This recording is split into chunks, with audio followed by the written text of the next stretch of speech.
In case you haven't been on social media or watched any sports shows over the last 12 hours, well, you've missed a lot. Last night, Nick Saban talked about NIL and essentially called out Jimbo Fisher and Texas A&M, Deion Sanders and Jackson State, and pretty much the NCAA as a whole in regards to where NIL is headed. This morning, Jimbo Fisher had a press conference in which he responded to all the claims that Nick Saban made, and if I were you guys, I'd go get your popcorn ready because this is going to be a bloodbath. Before we get to today's video, make sure you guys smash that subscribe button and turn on those notifications if you're new to the channel. If you love college football, then this is definitely the place for you.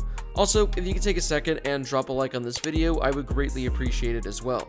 It helps with that YouTube algorithm, and it helps share the video with more college football fans. Now, there's a whole lot to get to, so I'm going to do my best to try to hit up every angle, but in order to do that, I'm going to include as much video as I can, that way you guys can be provided with the most information possible. Alright, we're going to start with Nick Saban, who spoke last night. I think he was talking to a bunch of boosters in Alabama. It looked like it was a Q&A kind of thing. Again, I'm not entirely sure, but I think this was some sort of group Q&A session with a bunch of Alabama boosters. Pretty much, he was asked about his thoughts on NIL, something that he's expressed his frustration with in months past, and here's what he had to say. Now, if you guys have already seen these clips, it's going to be a couple minutes long. You guys can just fast forward to the end of this. But in case you guys haven't seen the video yet, well, here's what he had to say. This is just a different opportunity for them to make money by working and using their own name, image, and likeness, whether it's signing autographs, whether it's doing commercials or ads for some company or whatever. So there's nothing wrong with that. And the issue and the problem with name, image, and likeness is coaches trying to create an advantage for themselves. I went out and said, okay, how could we use this to our advantage? They created what's called a collective. All right, a collective is an outside marketing agency that's not tied to the university, that's funded by alumni from the university. And they give this collective millions of dollars. And that marketing agency then funnels it to the players. All right, and the coach actually knows how much money's in the collective, so he knows how much he can promise every player. But now in recruiting, we have players in our state that grew up wanting to come to Alabama, that they won't commit to us unless we say we're going to give them what somebody else is going to give them. And my theory on that is everything that we've done in college athletics has always been equal. Your scholarship is equal. They get equal Alston money. They get equal cost of attendance. They get equal academic support. They get equal medical attention. Everything has always been equal. So I told our players, I said, we're going to have a collective, but everybody's going to get the same amount of opportunity from that collective. Now, you can go earn however much you want. And I tell the recruits the same thing, because our job is not to buy you to come to school here. It's going to be difficult for the people who are spending tons of money to get players. And you've read about them. You know who they are. I mean, we were second in recruiting last year. A&M was first. A&M bought every player on their team, made a deal for name, image, and likeness. All right, we didn't buy one player. All right, but I don't know if we're going to be able to sustain that in the future because more and more people are doing it. We have a rule right now that says you cannot use name, image, and likeness to entice a player to come to your school. Hell, read about it in the paper. I mean, Jackson State paid a guy $1 million last year that was a really good Division I player to come to school. It was in the paper, and they bragged about it. Nobody did anything about it. But the NCAA can't enforce their rules because it's not against the law. And that's an issue. That's a problem. And unless we get something that protects them from litigation, I don't know what we're going to do about it.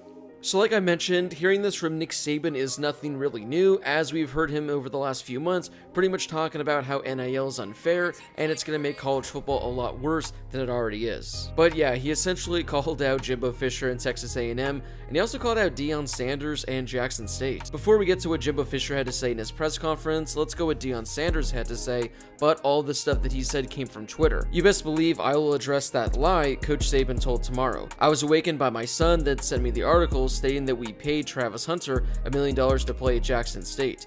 we as a people don't have to pay our people to play with our people. Travis Hunter provided his 2 cents this morning saying, I got $1 million, but my mom still stays in a 3-bedroom house with 5 kids. Deion Sanders then quote tweeted that saying, I don't even make $1 million. So yeah, I think Deion Sanders is going to have a press conference at some time today. I'm not sure whether or not that's going to happen, but if he does, I'm sure he's not going to hold anything back. So yeah, I'm just going to give my quick thoughts on what Nick Saban said before turning it over to Jimbo Fisher. Now, I've said this in videos past, but in a way, I do agree with what Nick Saban had to say here. In regards to NIL in college football, I think players should be able to get paid to do autograph signings, they should be able to get paid to do endorsements, they should be able to get paid to use their name, image, and likeness to their advantage and make lots of money off that. The fact that they weren't able to do that in previous years, I think was an absolute travesty, and I'm glad that players can finally profit off of their name. Now, what Nick Saban said, I completely agree with. I hate the fact that now it's turned into what school can offer more money for a player to go to that program. That's not what NIL was intended for, and that's essentially what it's turned into. You got players now that are going to be going to programs based on who can pay them the most money right away. And that's also going to affect the transfer portal, as we've seen recently with Jordan Addison.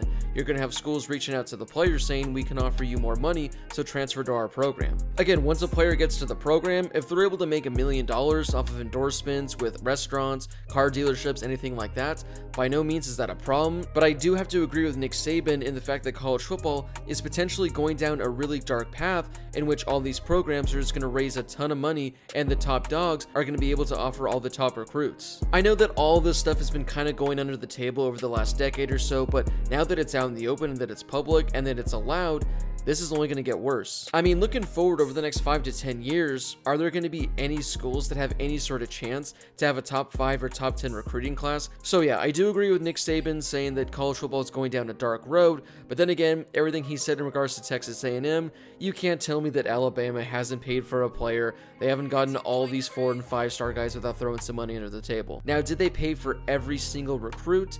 Maybe not. But then again, I don't think Nick Saban is in a place to bring up how other programs are going about business. You're more than welcome to criticize the NCAA and the NIL and how it's working in college football, but yeah, don't go bringing up other programs, don't go complaining about other programs, because again, odds are you're doing the same things they are. Alright, so those are just my quick thoughts on Nick Saban. Again, I get where he's coming from, but I don't agree with him talking about Texas A&M, talking about Jackson State. Keep the other teams out of your mouth and just focus on Alabama and focus on the problem at hand with the NCAA. Alright, so let's turn things over to Jimbo Fisher, who held a press conference this morning. I broke it down to about 3 minutes or so, featuring the best quotes from the press conference, because he had a lot, he didn't hold back, he was pissed, so here's what Jimbo Fisher had to say. First of all, I'll say it's a shame that we have to do this. It's really despicable. It's despicable that somebody can say things about somebody and an organization. More importantly, 17-year-old kids. You're taking shots at 17-year-old kids and their families. That they broke state laws. They're all money. We bought every player on this group. We never bought anybody. No rules were broken. Nothing was done wrong. It was all in the way we do things, the ethics in which we do things.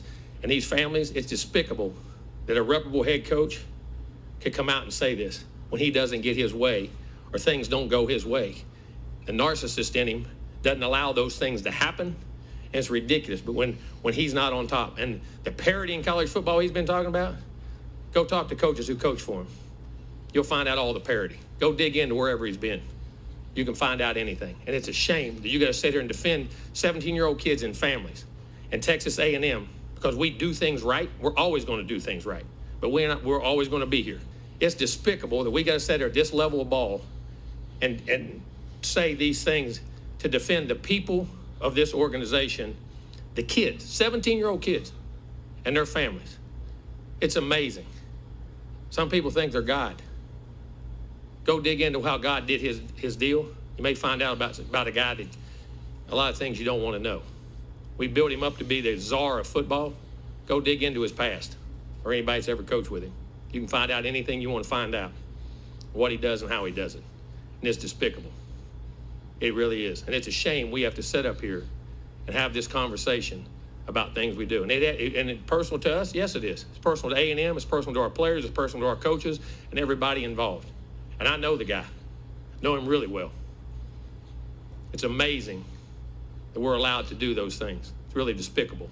It's the second time we've had to do this with grown men who don't get their way and want to pout and throw a fit and act up. Just go ask all the people who work for him. You'll know exactly what he's about. I always said this. My dad always told me this. When people show you who they are, believe them. He's showing you who he is. Have you had any contact with Nick since? No. Oh, he's called. You just didn't take the call? Not going to. We're done. And he shows you who he is. And then I just wanted to. He's the greatest ever, huh? And then I just wanted. When you to got all the advantages, it's easy. You're saying that no players in There's the no laws of anything we ever or... promised, done anything that goes against the laws of the state of Texas, and it's insulting to say a 17-year-old and his family broke laws. No. It's discipline. No, it wasn't. No, listen, you coach with people like Bobby Bowden and learn how to do things. You coach with other people and learn how not to do things. There's a reason people don't go, I ain't went back and worked for them with opportunities. Coach, back behind the Don't be lights. associated with it. To the left, Rob. When you walk on water, I guess, don't matter. How important was it for you to have this press conference so that you could defend your players and your I'm not program? defending anybody. I'm just giving you the truth. Because I have nothing to hide. I have nothing to hide, and our program has nothing to hide. Be interested if everybody could say that. What we do or what we're about. I was going to say, that's by design. You saying, hey, I'm staying out of this. Yeah, I mean, how am I going to, I mean, I have no sponsorships and those things. And that's the truth. Listen, I'm going to tell you one thing. You can call me anything you want to call me. You ain't calling me a cheat. I don't cheat and I don't lie. So I learned that when I was a kid. If you did, the old man slapped you side of the head. Maybe somebody should have slapped him.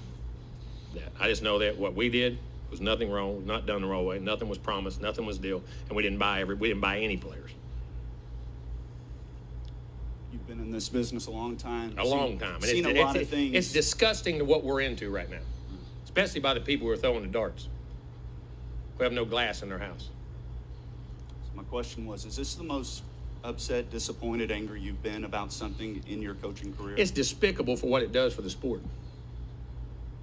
And the operations, the way things were done the other way, when the parity was there, like we said, never has been parity. Certain people never follow the rules anyway. All right, Coach. Appreciate your time. Thank you. Now, my personal favorite thing from this entire Jimbo Fisher press conference is the fact that he didn't deny what Nick Saban said. I mean, he didn't deny that they paid for every recruit to come to Texas A&M.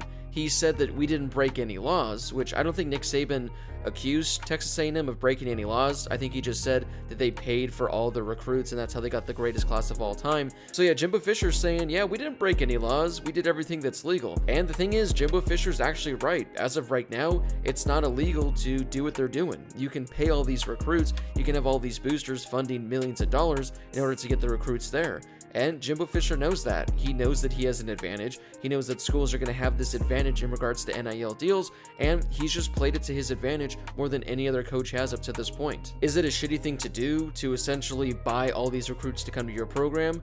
Me personally, I think it is. I don't think that that's what college football should be about. I think it should be about just the recruiting game and all that. But I also understand that for decades, there's been money going under the table. There's been top recruits that have been getting paid. It's just legal now. So overall, I get it. I just thought it was funny that, again, Jimbo Fisher didn't necessarily deny what Nick Saban said. He just said, yeah, what we did was legal.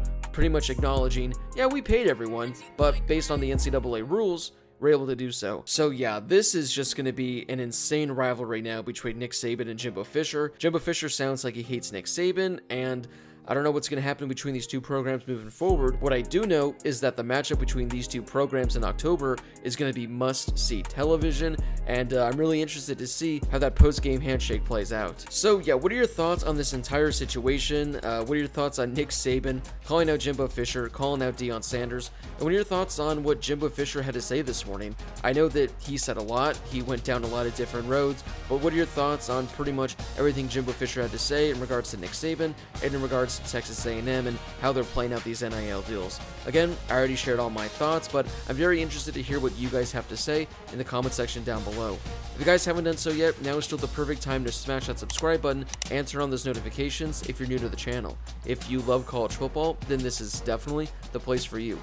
Oh, and make sure to smash the like button as well, as it helps share the video with more college football fans, plus it helps with that really confusing YouTube algorithm.